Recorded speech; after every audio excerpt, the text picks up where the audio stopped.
I'm just holding this is going to sound really weird. I'm holding a toilet roll in one hand and a curtain rail in the other hand and just pushing them into each other. Where are you recording? Okay, wow.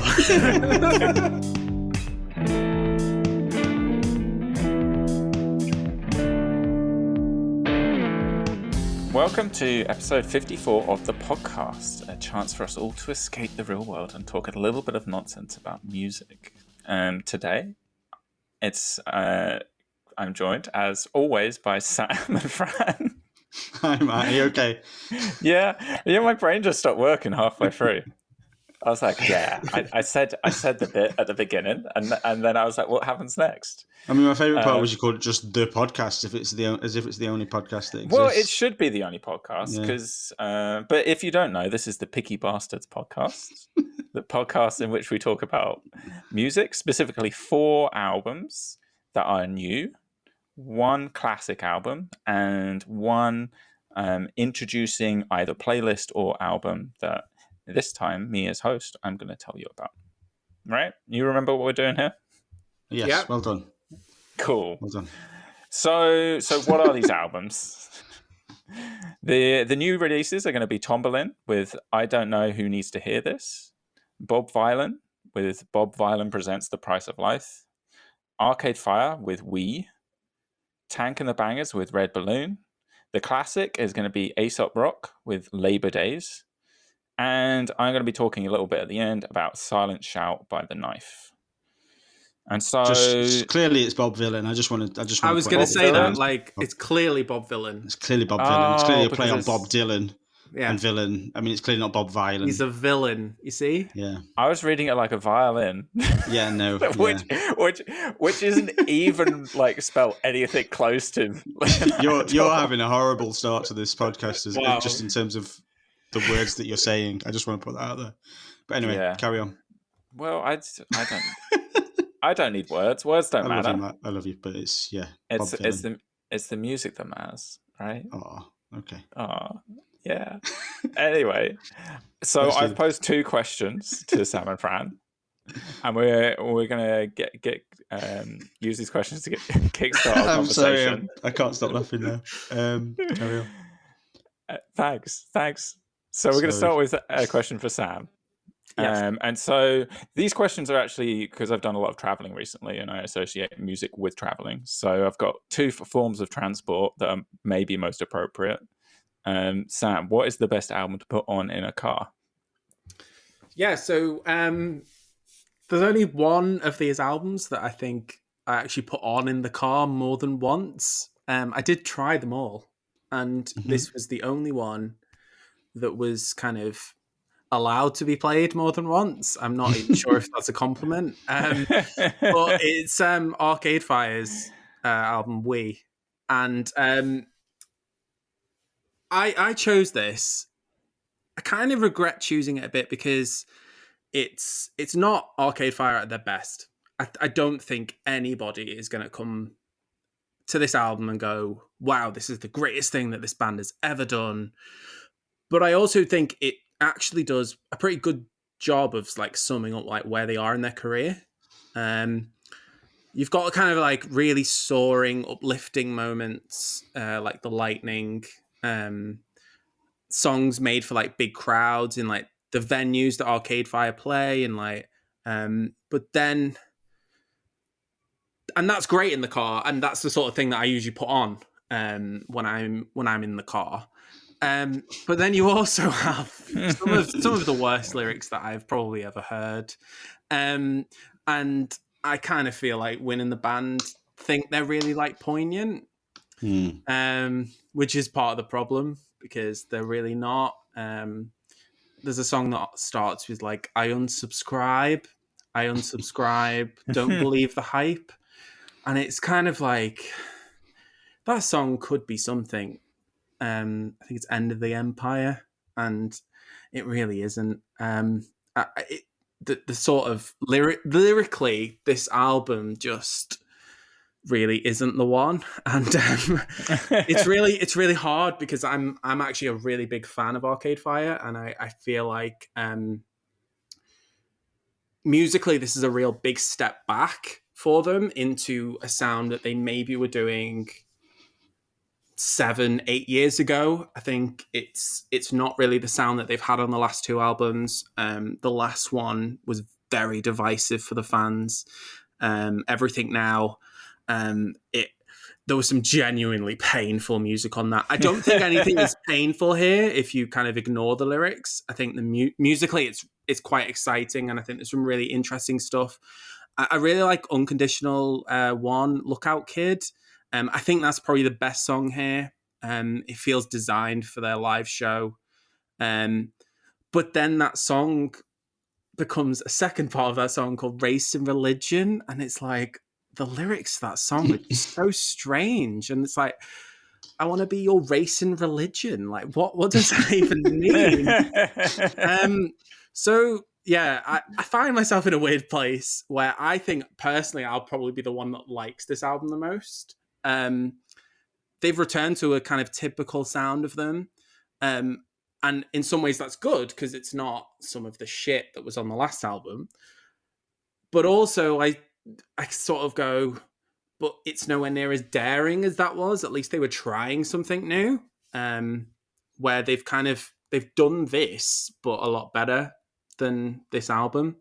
So it's like both of those things. They're kind of like U2 at this point. Like they're a band where the music is just there to add a couple more songs for them to do in the live show. And I feel like those songs are here. I think The Lightning and Lookout Kid are those songs, and that's fine, but that doesn't really make a complete album, which it feels like they think this is. Yeah, so I think you two are going to absolutely hate this. So we're just going to go into that. Go on, Fran. What do you reckon? Oh, okay. Well, listen, anyone who's listened to this podcast or followed us at Picky Bastards in general, I've not been particularly shy about my dislike of Arcade Fire in the past. I'm pretty sure you guys think you already know where I've landed on this, and I'm pretty sure Sam chose it because he assumed I would hate it and he wanted to make me suffer. But you know what? I didn't mind this album. In fact, if I'm being honest, it made me realise I'd been wrong about Arcade Fire all along, and now I actually think they're the best band in the history of music. Okay. So I've stopped listening to Radiohead. I've stopped listening to The National. I've had my Radiohead tattoo lasered away. I've replaced it with an Arcade Fire one. I think it was actually the profound lyrics of the song where he keeps saying "rabbit hole, plastic soul" that did it. Or Sam's just mentioned the song where he talks about unsubscribing. I mean, I think he was really cleverly trying to sound really up to date at the same time as sounding like Jeremy Clarkson tweeting about YouTube. I don't understand how you couldn't love this album. But obviously, I'm being sarcastic. It's a total steaming dog turd of an album. I hate this band, and this is by far the worst thing I've heard by them. I think it sounded, the couple of things that it reminded me of. One was like, if someone made a musical about Coldplay in 20 years, this would be the music. But also, have you guys both seen The Office, the Ricky Gervais version? Of course, yeah. You know, when he has a band, I think they're called Foregone Conclusion. And there's a couple of times when they come back for the specials where they make a video of it and it's just him in a t-shirt in a fucking building site. It reminded me of that as well. Like, it's that cheesy. And the biggest letdown for me, and we'll talk about Bob Vylan shortly, that was such an energetic album, and then it finished, and those plinky plonky keys at the start of Age of Anxiety came on, and I just lost the will to live, to be honest. There haven't been many albums in the history of Piggy Bastards that I've been unable to actually listen to all the way through. Usually they were, the screamy death metal ones that Nick used to pick all the time. Yeah. But actually, this was more unlistenable to me than any of them. It's cheesy, it's nonsensical, it's whimsical. I couldn't ever sit and listen to the whole album, and it's only 40 minutes. I had to sort of take breaks each time and come back to it and listen to something else in between. I think you did torture me, Sam, which I think was what you planned to do. No, because the thing is, I still think that like Arcade Fire have had some great albums, and this just isn't it. And that's why it is the worst thing I've heard. It's why I kind of regret choosing it. Obviously, I hadn't heard it when I chose it. So, would they ever be a band you would do? Do you like them enough to do like a "Why I Love" on them? Because I'm not sure. Probably not now. Because I mean, you've just described this as a steaming pile of turd. So maybe not. Well, But my last note was I actually genuinely think I'd rather listen to Coldplay or Ed Sheeran than this band, actually, at this point. I think they are Really? probably one of the most overrated bands in the history of music. I just don't get them. And this really sums up that for me. I think they've done one song that I liked, and okay. that was right at the start. So, Which song? I don't know the name of it. It was the really big one off the Wake first Up. album. Wow. I'm There not was going to like- sit here and try and guess the name. There was like 3 or 4 big ones, but yeah. maybe. Underneath maybe the Wake Up. covers, the chorus says something about underneath the covers, or That's Wake Up. I think. is it Wake Up? I think so. I like that one. Okay. Let's leave it there. That's me. Matt, where'd you land?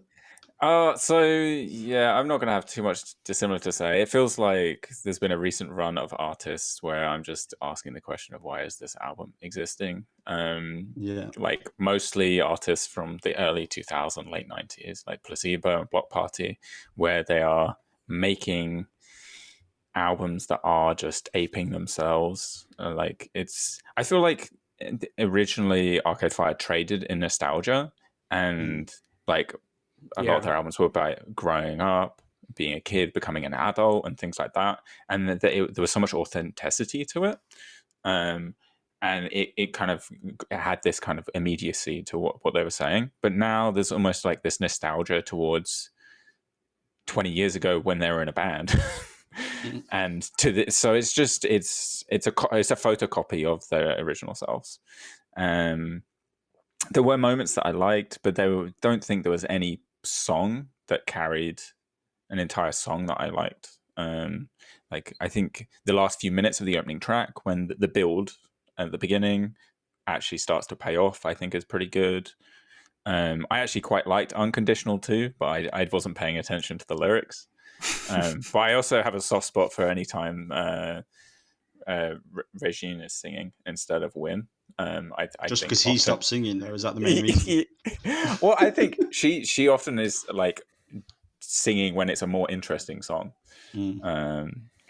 But yeah, like I didn't really listen much to their previous album. I give it a try and wasn't too interested, and I would have probably done the same with this one.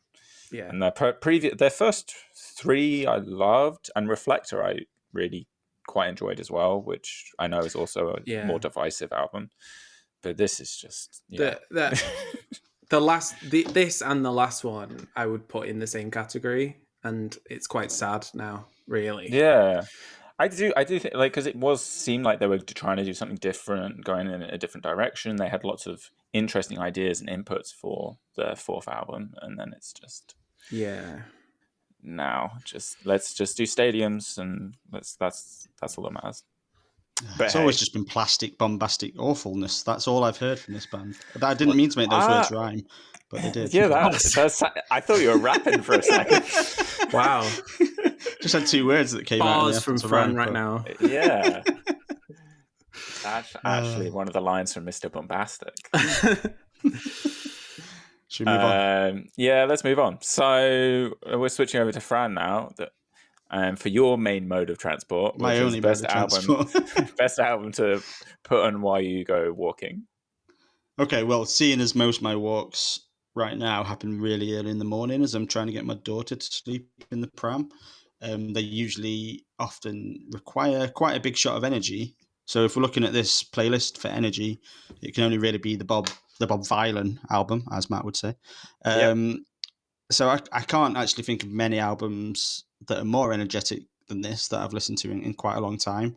I think it's frantic, it's furious, it's relentless, and it has accompanied me on an awful lot of walks this month, like every other day probably. This has been my album to listen to in the morning.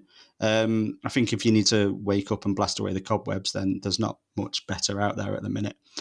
So clearly I love this. I think it's a really incredible, interesting mix of genres. I think one of the comparisons that came to me was actually the Turnstile album, Matt, that was your album of the year last year. But I think it does what that album does in a much more British way, which appeals to me much more. It's not quite as shiny. It's a bit more raw, but it uses elements of punk. It uses elements of hardcore. It uses obviously elements of rap, but there's even like some dance and dub elements in there that just mean that it's always changing. I'm not going to go through every song that I like because I would have to take up most of this episode, but I think I know there's a little intro song, but the way it kicks off with "Wicked and Bad," it's just such a hammer of a song. I love the verse about digging up Maggie Thatcher and asking her where the milk went. I think that's fantastic. It's just great.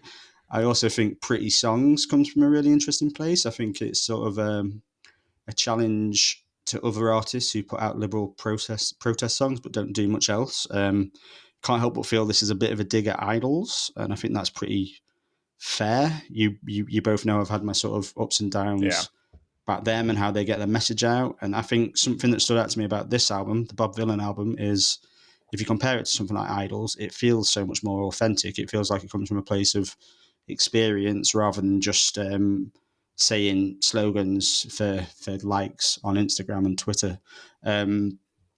I think another really important point about Bob Vylan is they're not one note like maybe bands like Idols can be at times.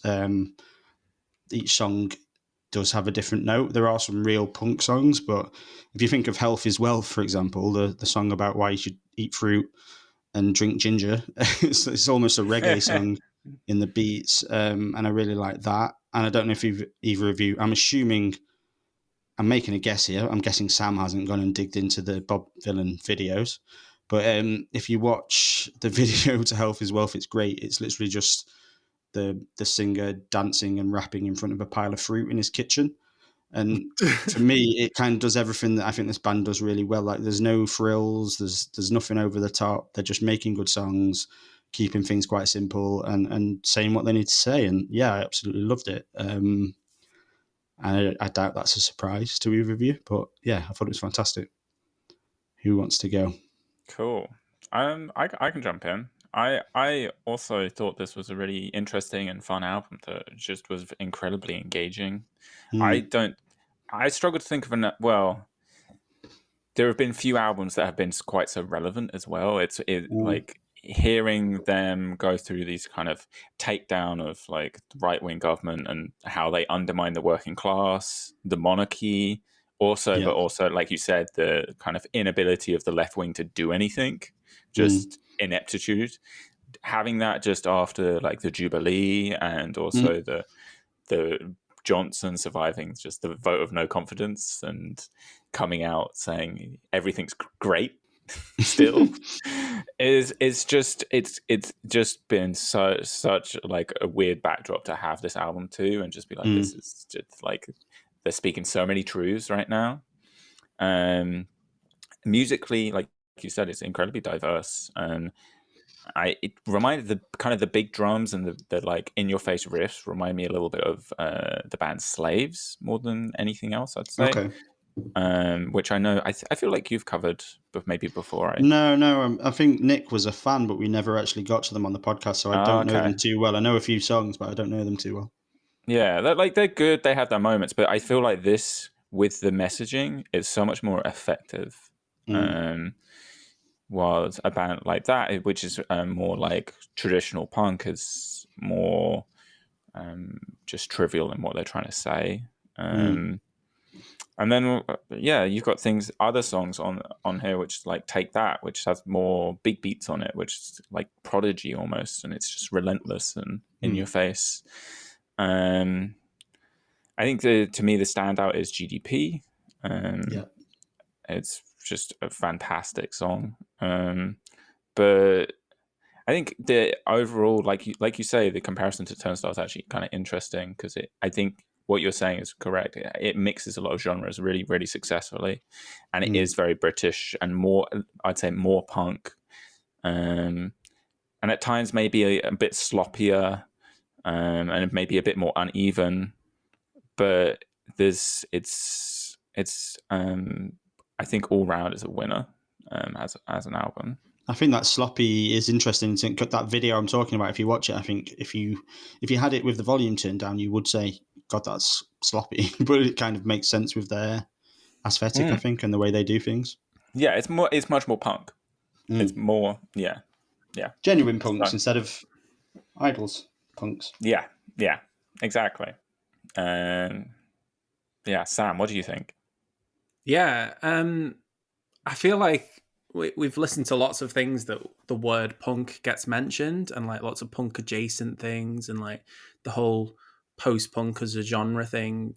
And like this podcast has had all sorts of things like this. This is the only album that I've heard in any of that time that I would describe as punk. Like Okay. this is like relevant, direct to the point, actually saying something, and like hard hitting truths. Like it feels like the sort of album that I feel like you two would listen to and go like, Sam's not really going to like this, and yet this was so good. Like Amazing. I'm because sorry, that's amazing to hear. but because it is saying something and it's so engaging. I really like that you picked up on like the timing of this, Matt, because for me, like I was traveling home to go to a thing with my like family, and we were having a thing at the same time as the Jubilee, and it's like, and I'm listening to a song like Take That, which for me is the highlight. Like I could pick any lyric on that song, and like there's a lyric where it's like, wipe my backside with a St. George's flag, let the mother country get dick down. And I was like, they're actually like they're saying so much, and it's so on it, and it's so kind of, it was so immediate for me when hearing it, that it's such a great record to listen to. Wow. I don't think it's for everyone. I do think there's people who would think that it goes too far, and I think I like that it goes far lyrically, and not just, you know, like there's people that will, the music won't actually be that outrageous, but then they do things like performances that are a bit outrageous, and they make it seem like it's more than it is. Whereas with them, you said that honesty, like they are just putting it on the thing. I love that they talk specifically about the fact that like kids growing up and not having the right food in their diet, and like how that's a systemic thing. That you can tell that these are intelligent people. They're not angry people that are just saying things because it makes them seem cool. This is a very specific statement about specific things. And on the other side of that, Sam, they're not saying it just for attention. They're not saying it to make a point. They're saying it because they believe it, is what I feel of it. Like I love that. I love that bit where it's like that. There's like a interlude called like Censored, and then that goes straight into Turn Off Your Radio. I find that such a powerful moment, because it's like it's just full of like bite and real energy. For me personally, I much preferred the moments that were like a lot more bassy, a lot more maybe more of a hip hop sound to it. I think the bits where they're a bit more straightforward with the kind of like punk rock, I think are slightly less successful. I think lyrically they're still the same as everything else, but for me, I really, really engaged with the ones that had lots of bass, that were very like danceable, because it kind of really amps up that juxtaposition between what they're saying. And one thing that I really enjoyed is that sometimes with this sort of thing, if they're saying all these things, the actual words can get lost a little bit with like this like anger, or this, the energy is like just angry man shouting. It never ever feels like that. It's so kind of placed, the way that they're saying these things, and anybody who heard it would be able to understand it, and understand exactly what they're saying at every point. There isn't like, oh, the energy is the point. It didn't feel like that. This feels like an album that you listen to. So I really enjoyed this. It's not at all what I had no expectations going in. So I did not know what this was going to be. And then it started and I was like, what is this? This is wild. I had a funny sneaking suspicion this was going to be the sort of punky, angry album that you did like. So well, I don't think it weirdly, it's not angry, because Well, it's angry, but it's not angry in that it's like every It's moment real. of it is screaming, but it's angry in that they are angry about Yeah. the world, and they're angry about what's happening, but they're presenting it in a way that doesn't sort of just, like you're saying, sometimes they just scream and get lost, but they don't do that. They make their point. Yeah. It's in a way that real people's experiences are being said in this music. So, and I think that's an important bit of it. To me, the music and the lyrics were both excellent. It wasn't like the kind of like the music doesn't really matter because we're saying something, which I get from a lot of other things. Whereas it really feels like musically, it really works alongside what they're saying, and it makes it much more engaging. Yeah. Amazing. Loved it. Finally got Sam into punk. We've done it. Yeah, well, is it going to open the gateway, or is this just going to be it? Absolutely not. Well, he's done his little dad rock, evolution. So maybe it's time. There's still time, definitely. Who knows? Right. Well, we'll go back to Sam. And is there an album on here that is maybe your favorite that isn't maybe Bob Vylan? Yeah, absolutely, definitely. So Aesop Rock, Labor Days. I listened to this walking home one day from work. Like I'd been listening to the playlist. I'd listened to a few of the other things, and I was like, I hadn't got round to this. And I genuinely had to like stop like in the street. Like I have not done that I could not believe what I was hearing. I don't know if I'd had a terrible day at work and I was like, it didn't take much, or this was like this incredible moment. And when I went back to it again, this is just incredible. I can't explain how much I loved this album. He's so engaging, his flow and the way that he builds these storylines and these lyrics is so engaging, and then the production is so it's timeless in that way that there was quite a few hip-hop albums of this era that I feel like did a similar thing where the production was so kind of relevant to the time and yet future-proof. I think it's really interesting that this came out. I'm sure this came out the week after the Blueprint, Jay-Z.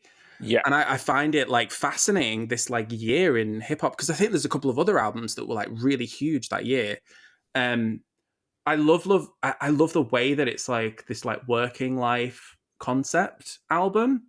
But then every song has its own impact.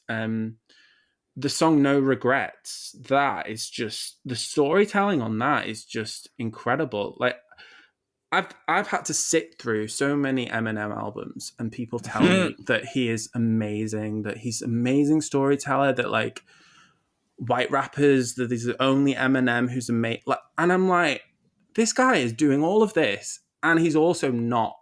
He's managing to not be sexist along the way. He's managing to not say all of these offensive things and be this good. The main thing that it reminded me of was, and I could see the influence instantly, was that guy that's in Hamilton, Daveed Diggs, and Clipping.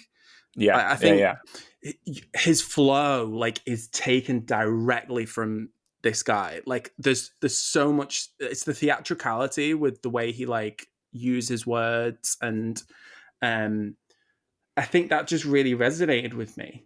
So this is the best classic there's ever been on this podcast, and that is I can't explain how much better this is than anything else. Better than Aretha Franklin. Yeah, because I personally feel like as an album, this is more of a complete experience. And what I don't want to do is go listen to like his other things and then be like, oh, this is all bad. And I don't think I will, but I hope this isn't like his only amazing moment, because I've avoided it while I was listening to this. That's interesting. This is so good. Like I can't genuinely thank you enough for including this. Like, it was so good. Nice. That was a raving success. Sorry.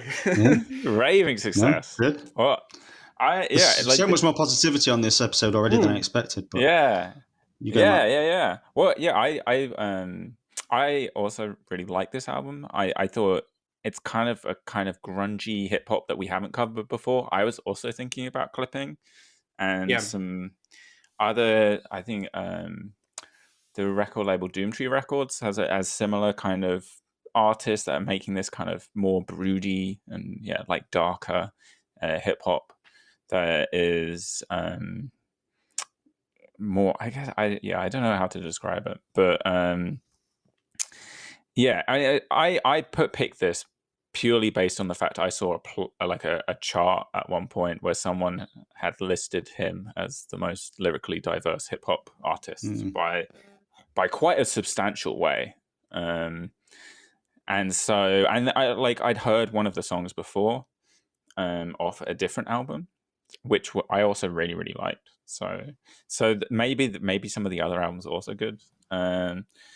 But yeah, diving into this album specifically, it is just jam packed with like wordplay. His lyrical dexterity is kind of crazy because he is using all these different like rhyme schemes and things like that while managing the flow. He feels relaxed the entire time, even when he's going at like double time. And he accelerates and decelerates with such ease. It doesn't feel like he's exerting himself while doing doing this at all. And so I really enjoy like his voice. But then, as Sam was saying, the beats are also really, really, really great accompaniment to it because they're also super dense and they're super layered. Yeah. And so it feels very cinematic. It reminded me, the like more modern comparison of this, it feels like the way that LP builds stuff for Run the Jewels. It feels also very like kind of old school, but also like has all these different layers and it's very intricate. And so I think I wouldn't go as far as Sam. I was a bit much, sorry. Yeah. I did thoroughly enjoy it. I do think it's like my regular complaint. The album's over an hour. Only just, but it's a bit long. And especially when it's so dense. It's a lot. I can imagine this album being quite intimidating. And it is, again, because it's quite dense, I can also imagine like the first few times I listened to it, I wasn't like I was hooked into a few of the songs, but I wasn't hooked into the album as a whole. But there are also some, like I was hooked into some specific songs because some of the songs are also just bangers, like Daylight with, I think, Daylight's great. And so, I'm assuming, I feel like I've heard that before, and I think it does stand out from the album a little bit, maybe too much. But I think it's great. It was a great album. I was really happy to dig into this, and I am going to listen to a little bit more of Aesop Rock. Yeah, okay. Well, in a weird way, I agree with both of you. Like, in terms of, I do think it's definitely one of the best classics we've done. It's definitely up there, but I also do. Matt used the word dense about 412 times there. Yeah, and that's good because it's in my notes. The word dense is the word I've used most. I think my issue that I had with this album this month was that I don't have the time or the energy to sit down and really listen to everything he's saying. So I'm listening to this album. I'm loving the beats of the album. I'm loving his flow. I'm loving everything about it. But I'm also knowing that I'm missing out on quite a lot. And I feel like you need a real dedication to fully appreciate that. And maybe, Sam, sounds like you got that this month, maybe on that walk where you stopped in the street. But I feel like I'm still skirting on the surface a little bit with it. And I feel like I need to spend more time with it. But I've actually written in my notes that it's the first album in a long time that's made me regret the way I listen to music, because I have all these playlists full of like new releases, full of albums I'm listening to for the podcast, albums I'm reviewing, albums that I'm sort of deciding what's in my top albums of the year. And I kind of wish I sometimes just would throw all that stuff away and just spend a week with an album like I used to, because I think this is what this album sort of needs in a way to really, really understand it. But saying that, it's got some of my favourite hip-hop beats I've heard in a long time. You guys have both named Daylight and No Regrets. They're both fantastic. I love Save Yourself. I love 9 to 5 as Anthem. I think the interesting thing for me, this album was right in the middle of the era when I was most obsessed with hip hop, in my sort of late teens, early 20s. And Sam's already mentioned that a lot of albums came out that year, but it's in the middle of the sort of Eminem albums. Sam's just mentioned the negatives of Eminem, but I actually see a lot of similarities between this and Eminem, in terms of the storytelling, and some of the Eminem stuff that maybe isn't as familiar or isn't as popular. And I still probably should do a Why I Love on Eminem, because he is problematic, but he's also done some fantastic stuff. And he is a fantastic storyteller, and there was some similarities there. And I also felt some of the cadence and flow reminded me a bit of Cypress Hill. I don't know if either of you are that familiar with Cypress Hill. I could hear that. Yeah. But so I felt that, and I think some of the beats reminded me of sort of Dre's beats as well. So I think it's a more political, serious side of hip hop at the time, but it's certainly got a lot of that in common with the music I loved then. So yeah, I'm really glad we listened to it. Every time we pick a hip hop classic, it makes me think, why didn't I listen to this in the day? If you think of Biggie and Nas and this, and the only one that didn't get me, and there'll be people listening who will think I'm mad, but I didn't love the Mad Villain one that we did. But other than that, every time we pick a hip hop classic, it does get me. But this is dense, and it's so jam packed with ideas that I think it's kind of the kind of album that if you stick it on 5 years down the line, you'll still be hearing new things. But I think it's worth it. I think it's good enough to do that. So yeah, very good. Nice. I kind of thought we'd have more disagreements today. It's not happening so far. No. I think the density is why. Also, it's not as maybe as big as it could have been. Yeah, it's not that accessible. I saw quite a bit online saying that like he's very inaccessible for a lot of people, and they find like it sounds like this isn't one of the albums where he kind of uses massive vocabulary and like kind of lots of different things. This is actually one of his most accessible, which maybe if we listen to some of the others, it'll be like, wow, this is there's a lot going on. I did a similar little Google because I was trying to understand the sort of him and Eminem, because there is some real beat like influence. Yeah, that's why I mentioned him. Yeah, I was trying to understand what came first. So I was doing a Google and I found this little like Reddit conversation where people were arguing about how pretentious Aesop Rock was compared to Eminem, and then others were saying, well, Eminem is very basic compared to Aesop Rock, and it's kind of that thing of, is it pretentious? I don't think it's pretentious. I didn't find it pretentious, but I can understand why people would see it that way. But maybe if you're having that direct comparison, like literally song for song at the same time, you can get that. But I'd be interested to see if any of us like the other things, because if we haven't really engaged with it, don't know. Yeah. Normally, one of us would have dived into the older stuff now. It makes me feel really ashamed, because, like, I would tell people like, "Oh yeah, I like hip hop music. I like rap music," and then the actual people that I'm talking about, it's like I don't know anything. Like, I'm so out of it. I'm like, who is this person? And then I listen to it, and I'm like, why have I never listened to this? This is incredible. I think Aesop Rocky's got a lot to answer for this, because people think it's the same person. You feel like you're missing like a part of history, and then there's he's clearly played a big part in a lot of other people's careers, like as an influence, and we don't know that until we listen to it. So yeah Cool.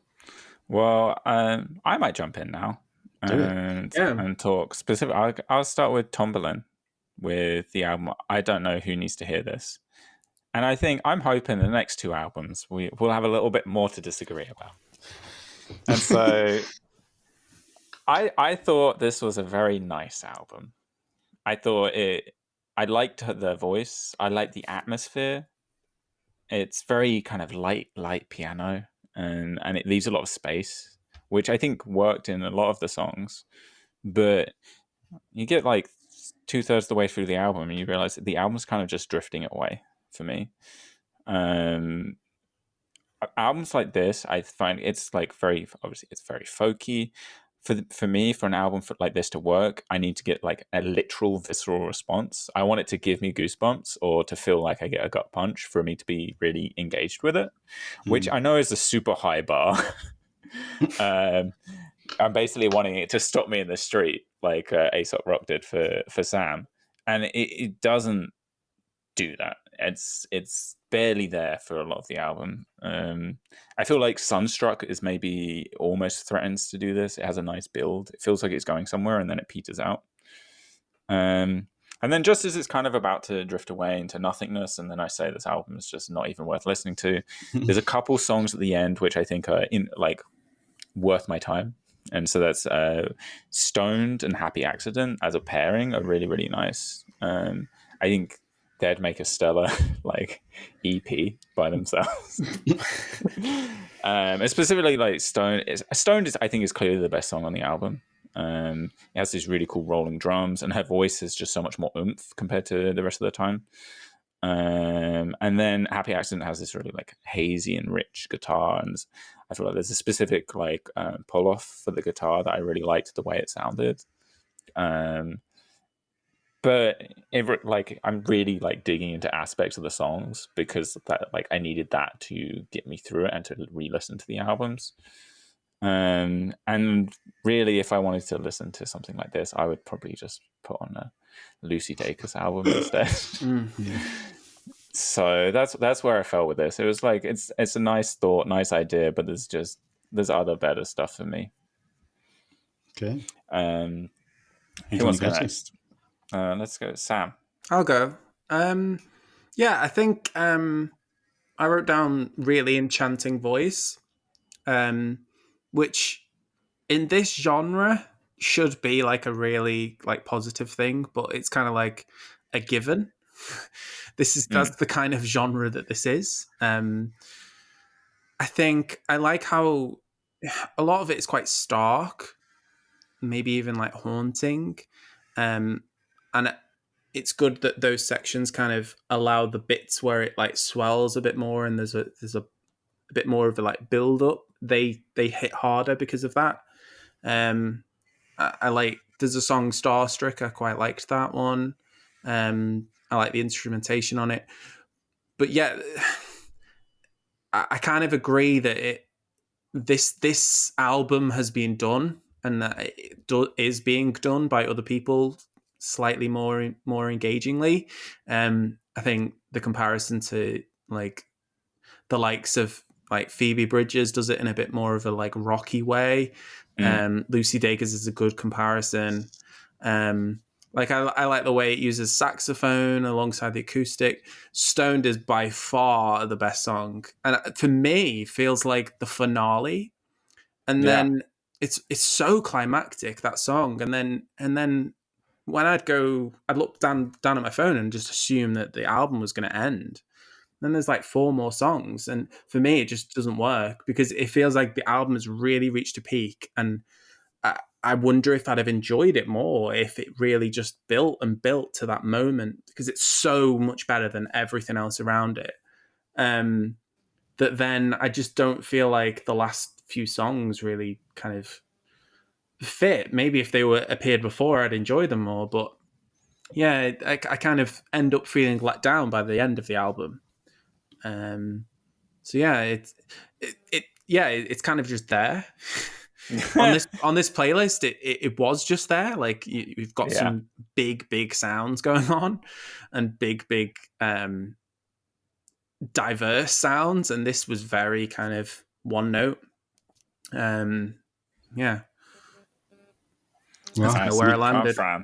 We definitely have our first not the first. We have a disagreement, but I think this is a fucking astonishing album. It's pretty much to say it's pretty much a textbook example of my taste. So I would have expected people to think I would like this. I don't know if you'd heard of Debut, either of you. No. On paper, that was something that I should also have loved, but I didn't really get into that. I tried. So I thought by including this here, it would force me to listen enough that it might grow on me, because she's got a real sort of cult following. So there must have been something there. But I didn't need any time to get into this album. You guys have both picked out the same standout song, but I totally disagree. The first time I heard the opening song, Easy, I knew I was going to love this album. I love everything about that track. I think the percussion's amazing, the piano, the slow build, and I think just the chorus is fantastic. In a way, it actually reminds me of the the National song, although I think the voice will be more palatable to people who don't like the National. And there are, you've both hinted at there being clear influences, and you've actually both mentioned people that I've got on my list here. Obviously, Phoebe Bridgers is an influence, and this album is more sort of, it's got a more pop element than the last one. It's got a bit more of a Phoebe Bridgers tone to it.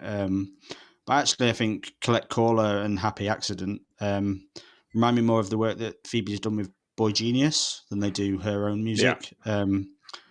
Which is, great. I don't really like Julian Baker on her own because I'm not that keen on her voice, but Happy Accident sounds like a Julian Baker song to me.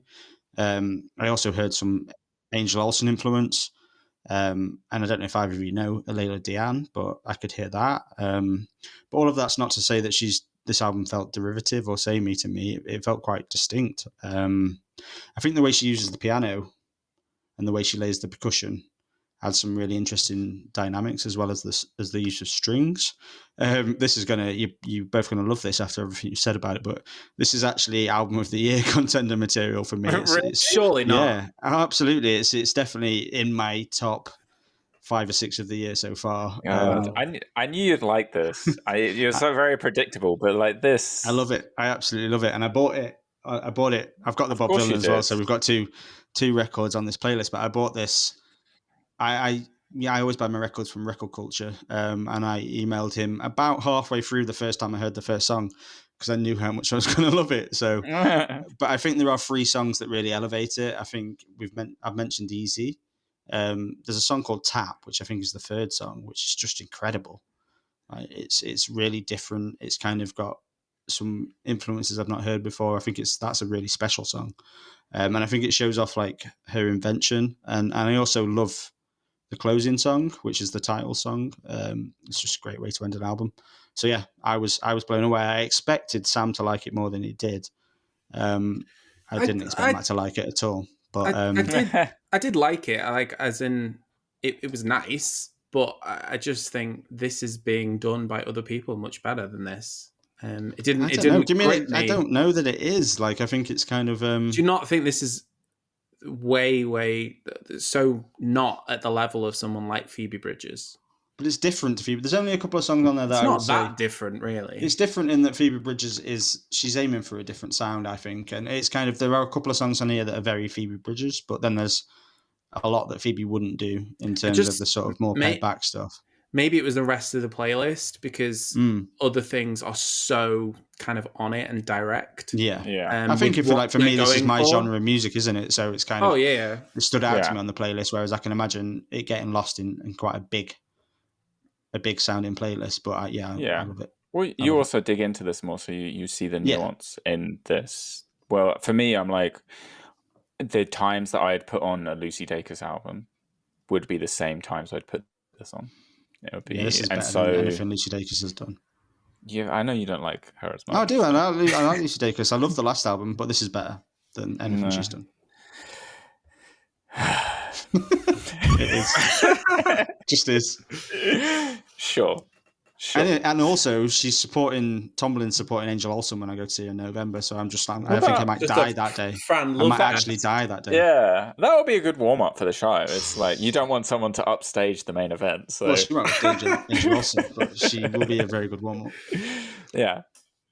Right. Should we talk about the last album? Who wants to start us off for Tanka And The Bangs? Shall I start? I don't. Yeah, sure. I'll start. Go for it. This album sounded like someone squeaking over music that's made for Sesame Street. There are a few decent moments, but for the majority of the time, I felt like I was either listening to children's music or a band that wants to be the Jackson 5. I think the track Anxiety is an early example of the squealy nonsense I'm talking about. It's very irritating. Oak Tree sounded like it was going to be okay for a little while when she was actually singing, and then it's really ruined when she starts squeaking again. So yeah, I quite like the chorus of that song, but then it doesn't get any better. What the fuck is that Marge Simpson song all about? I mean, why does she sing in that voice during that song as well? And there's Café du Monde is one of the most cheesy, intolerable songs I've heard in quite a while. There was a few songs. There was Communion in My Cup, No ID, Stolen Fruit. They were okay, but they didn't make up for how annoying songs like Big and Jellyfish are. So yeah, it's a pretty strong no for me. And the most interesting thing about this album is it's really varied, but it manages to be really annoying in about 12 different genres. So that's all I've got to say about it, really. I really strongly wish I'd never heard this album. It wasn't as bad as Arcade Fire, but it was close. My picks have done well with you today. Yeah, you nailed Smashed it, mate. Yes. I'll dive in. So I went backwards and forwards with this album quite a lot. For similar reasons. I also wrote, like, at times it does sound like the intro to a Nickelodeon cartoon, which isn't necessarily a good thing. As great as I think like the Rugrats intro is, like I don't think it's necessarily what you want in your album. No. But then other times it's so joyful that it felt kind of irresistible. And so, like, and I say joyful, like some of the subject matter is kind of heavy, but it feels like whatever they're doing, they're having fun making the music, which really transcends through it. Despite whether they're doing like their more heavier hip hop or the kind of slower, more soulful stuff. I'm sorry, but heavy and hip hop don't belong in a sentence about this album. But carry on. Sure. Sorry. But yeah, I think Fran also ID'd most of the good songs. Communion in My Cup, pretty good. No ID, Stolen Fruit, pretty good. The confusing songs that I had are the same ones. Who's in Charge, which is the Simpsons one, Wow. and then the one with Café du Monde, which also, like, they're aiming at this like weirdly sultry song. And I don't know if you guys know what Café du Monde is, but it's like a tourist trap that sells coffee and beignets in New Orleans. It's like, it's not like off the beaten track. I feel like that song's also a cover, though. I feel like I've heard that song before. Really? So I don't know if maybe once it was something different. I feel like that's I feel like that's an older song. Maybe, but it doesn't update well. Let's put it that way. Yeah. And then it manages, as an album, it manages to feel long, even though it's not, which is not a good sign. But yeah, I feel like I could maybe take some of the good songs out and make a nice little EP out of it, just like Tomberlin. but as a whole, I'm like, it's hard. What do you reckon, Sam? Yeah, so like this album is like exhausting, like no matter what way you look at it, whether that's in a positive way or a negative way, as it feels like both of you have found. I think the main performer, so like Tank, they're kind of, that's how they're known. I think they're very dynamic, and I feel like that's quite infectious throughout most of it. I picked this because Tanka And The Bangs were like nominated for like Best New Artist at the Grammys a few years ago. I had no idea who they were. I listened to the album at the time and I was like, this is just utterly insane. And then this, I was like, oh, they've got a new album. I'll pick this. I'll actually give it some time. And like, genuinely, I'm so happy that I listened to this album just for that Simpsons song, because it's weirdly just so iconic to me. The lyrics on that song, like Marge Simpson with the blue hair, Marge Simpson with the nice ass. I have been quoting that in my head. Like it's so awful, and yet I can't get enough of it. It's just like, if I saw that being performed, I would be loving every minute. It's like so wild. That song with Big Frida, Big, that you have mentioned, like if you've heard anything by Big Frida before, that is what all of the songs sound like. It's just pure chaos. It's just like someone making it up on stage, just kind of like, what is going on? There's just all sorts of things going on, and that's kind of what this album feels like. It feels like if like Lizzo or like Janelle Monáe made an album, but like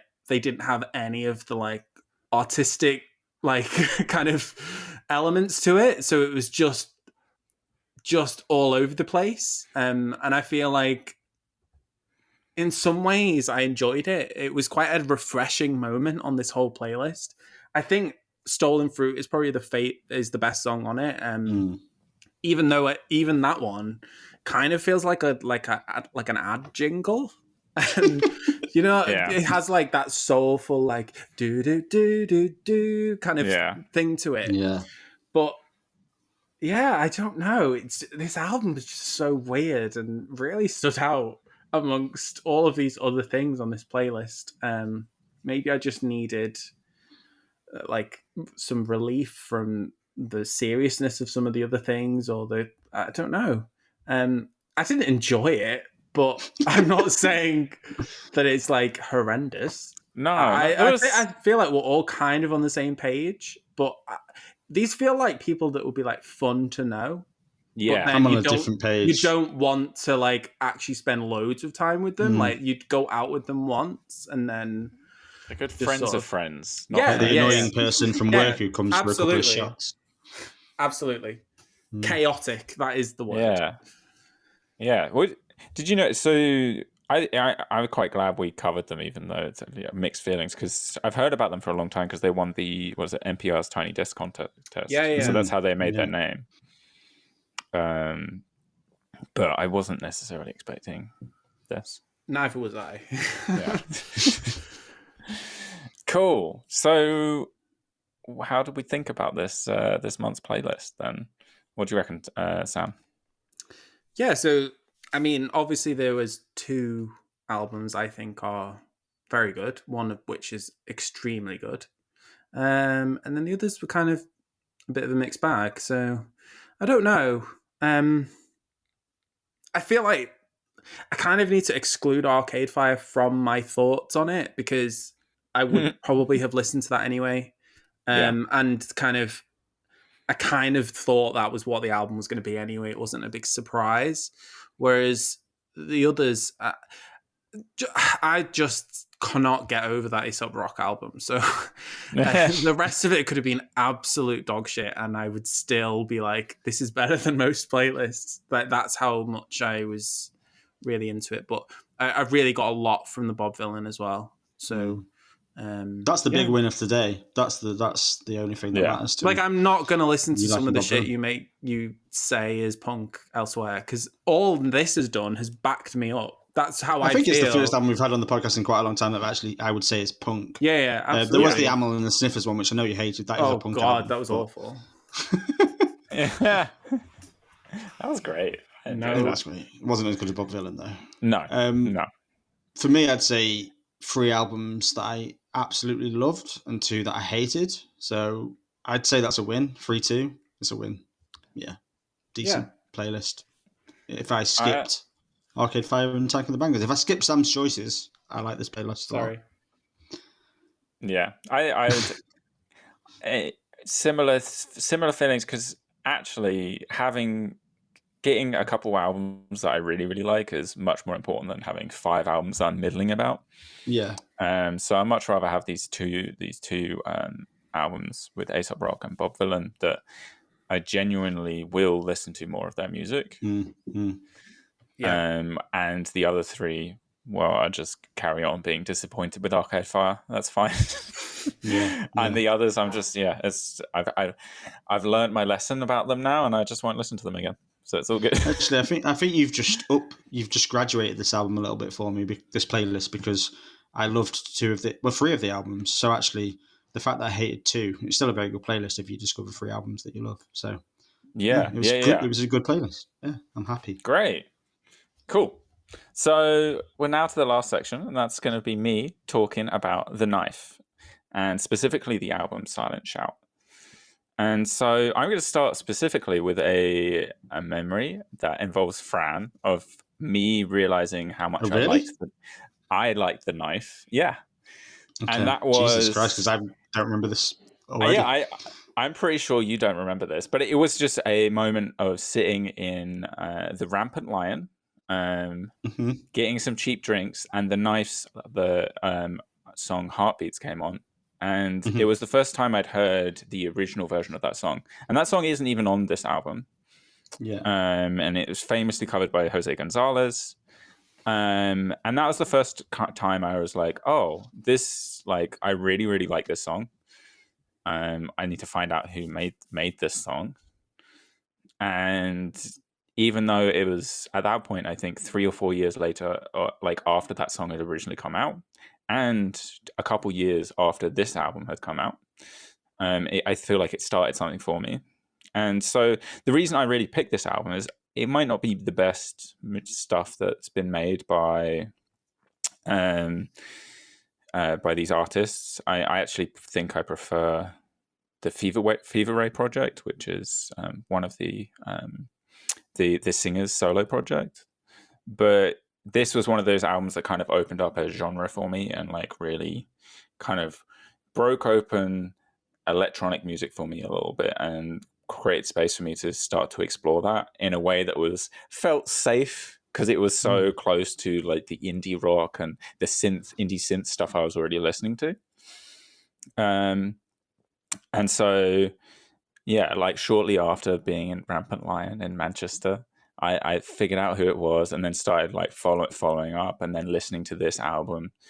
And like some of this is their third album, Silent Shouters, and their previous albums are also very good, but this one had so much more of a tone to it. It's weird. I'm not sure like how you guys are going to feel about it, specifically Fran, I think, because of the voice. The voice is very like specific. It's very Is that why you brought in a shrill. memory about me to make me have to sort of... Yeah. So Yeah. you got to Right. feel nostalgic first. But the voice is very shrill, and that's before it's even like modulated into this kind of weird ethereal presence that's in all of the songs. And it adds this kind of non-human creepiness to all the songs, but it means I feel like it's been used much more as an instrument than much of the stuff I'd really been listening to at that point. And so this album, like, even though it's predominantly electronic, it has so much emotion conveyed throughout, and it all feels very, like I said, it's creepy, but it's also very visceral. And again, it's an album that uses space in a really, really interesting way. And I thought it was, for me, it was interesting to listen to the Tomberlin album, relevant to like to bookend this, because I thought Tomberlin started to use space in interesting ways, but I found it really not interesting because when you use space, you got to then drive something home, I find. And I think this album really uses the space to have it like as a counterpoint to these emotional anchors at the center of the songs. And in the Tomberlin album, I was missing that personally. But yeah, so this, like I was saying, this stark backdrop throughout the album, in songs like The Captain or Marble House really, really stand out. And then you also have other songs which are just pure chaos, like We Share Our Mother's Milk. And then for me, Silent Shout is maybe the best start to an album, maybe, or up there for me as like of all time, because it starts off slow, it builds you in, it builds this massive crescendo, and it's conveying everything about what this album is. It has moments of chaos, it has moments of just pure energetic release. It tells you what kind of genres you're going to go through. And so I think it's like a really well done introduction. And so, yeah, like why this album, as I said, it's maybe not my favorite stuff done by them, but really after this, I was then able to follow up on specifically what other projects they were doing. I was also able to look back at other things which I'd been listening to, or like my parents were listening to, like Gary Newman, and have a new interest in it. Things like Kraftwerk, which I tried to listen to prior to listening to this album, then made a lot more sense. And I was able to just embrace a lot more of electronic music because of this. And so I think basically I'm saying I'm a bit dumb and I need like stabilizers to be able to understand new music, but this is what this does for me. And it's almost exactly what you said about Jay-Z with hip hop, right? So it is it is that kind of cornerstone album. And now like this album specifically, and also the Fever Ray, the first Fever Ray album, are probably some of my most listened to albums, because when I put this on, I can like almost like transcend and focus on what I'm doing, whether I'm working, whether I'm like out walking somewhere, or whether I'm biking. It's like my default. Like, I'm going to put one of these albums on, and I'm going to be able to get whatever I'm doing. It's going to give me energy. It's going to pep me up, and I'm going to get whatever shit I'm doing. I'm going to get it done. So that's why I love this album. I know Sam's has a little bit more experience with The Knife and this album specifically, so I'm going to start with Sam, and then we can finish with Fran. Yeah. So Okay. I've definitely listened to this before. I think I listened to it based on the link with Robin.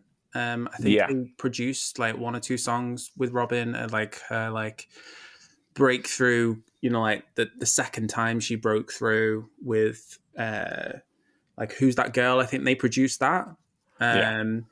So, and it was also like album of the decade kind of territory. I think I was listening to like loads of things from the 2010s, not 2010s, 2000s. That's what I mean. And it was like all over those lists. So I must have listened to it, but I don't remember it really. This is so like engaging, and like that song you mentioned, "We Share Our Mother's Health." It's like bobbing keyboards and like the altered vocals. It's like you can really hear the influence that this era of music and this album specifically has had on so many of the more kind of left field dance artists of like now. I think someone like Georgia that we've done on the podcast, you can hear exactly the influence from this era of the electronic music, where it's like they're taking it up another level from the stuff that people were doing in the 90s into the new world again. And that idea of like it being like this otherworldly sound, like it's not a human sound that you get for most of this record. And I really like the wild moments. Like the whole time I was just picturing you like dancing to this, like with like the cool kids at like uni who like liked this sort of music, and that's clearly not the memory you've just talked about, but that is how I pictured you in my head. I didn't hang out with any cool kids because in my head this was at the time like, and even after when I first heard this was way too cool for me. Like this is way too much of kind of like the dance records that the cool kids listen to. I'm still on like pop mode. But my final note is obviously that Fran is going to absolutely hate this album. There's no way you can come on here and be honest and say that you like really love this. I would be shocked. And I can say comparison. It's not my comparison to Georgia is really the nail in the head. Yeah, exactly. Nail in the coffin for that. You just both of you compared it to a lot of artists that obviously I don't really love, you know. And it's hard, you know, whenever someone brings a Why I Love, you want to try your best to like it. If it helps, I did like the song Neverland. I feel like I could stop there and not say anything else. But I also feel like I've got a bit more permission to be honest, because you didn't make a playlist. I kind of wish you had made a playlist in a way, because I know the cover of it's not the cover. I know the Heartbeats song. Heartbeats, yeah. And I do like that. This felt quite middle of the road to me. It felt quite bland. I think they've got quite a distinctive sound. And I think if you like that sound, that's a good thing. I think if I'm sat in a bar or a cafe, I'd know who it was as soon as it came on, particularly once the vocals started. But across the board, you're both talking about variation, and maybe it's because this isn't a genre that I spend a lot of time in. It felt very uniform. I didn't really see a lot of variation, and that sort of led to this album washing over me a little bit. I made a bit more effort to engage with it because it was a Why I Love, but it wasn't something that I ever wanted to listen to. I'm going to like do a bit of appealing to you, Matt, now to say that, you have done my most successful Why I Love in the terms of the big FIFA one. You say this every time. And you made one of my favourite playlists with the Dizzy Rascal. You've done good things, but I could not get there with this at all. It was kind of not for me. But you both identified that, so I don't feel too bad about it now. I wasn't expecting you to turn into a lover of this anyway. Also, I do. When Sam talks about the cool kids, I do remember people trying to get me to listen to The Knife, and there were always people who I was like, "Shut the fuck up, mate," sort of people. So yeah, they were very much kind of like, oh, you've not heard of this band, like that kind of vibe of people. Yeah, there's definitely that. Even the title "Silent Shout" is a bit wanky in it. It's a cool title. But I did like Neverland. Yeah.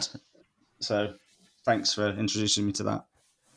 Sorry, nice. Matt. I'm sure you'll listen to that all the time going forward. Yeah, I probably won't ever hear it again. But yeah. Cool. I hate being negative about the Why I Love. I do generally hate it. But... to be honest, I the fact that you listened to it and you found one song that you were okay with, I'm happy with, because cool. And I would say I wouldn't say you'd prefer their other stuff, but I prefer generally. I'd lean towards Fever Ray now. It's my favorite production from them, and maybe you'd like that more. I doubt it. I think the interesting thing you talked about though, when you talked about the use of space and how you compared it to Tomberlin, and I love the way she uses space. So maybe there's something about that in terms of. You talked about that there always needs to be a payoff with space. I don't necessarily agree with that. Like, I remember I bought Aldous Harding to the Why I Love section, and there isn't always a payoff. She just uses space in a very sort of captivating way. So maybe you always need a payoff in the same way that you can't stand fade outs at the end of songs. Like, you need a payoff. I don't always need that payoff, and I feel like there's maybe too much payoff sometimes. Yeah. With this. Yeah. But yeah. I just have to work harder to get my approval. Okay, fair play. Cool. So we're done. Good playlist, I think, all round. Especially the knife at the end. Really good stuff. Next time out, we have a guest joining us, and so we have Fat Roland joining us, and he is, as he's a guest, he's going to be picking the Why I Love, the classic, and one new release. And so his Why I Love is going to be Orbital. His classic is going to be Depeche Mode with Speak and Sell. And the new release is going to be Moderat with More Data, but spelt with a 4. Because it's cool. Why not? I picked for a new release Polika, I think is how it's said, with Madness. What did you go for, Sam? I picked 12 Carat Toothache by Post Malone. You said that so quietly, as if you were ashamed. Yeah. And I've picked Preacher's Daughter by Ethel Cain. So, yeah. Cool. Well, so if you're fed up of listening to us, but also want to carry on paying attention to music, you can check our blog on pickypeas.com. And then we'll catch you next time. Bye. See you next time. Bye.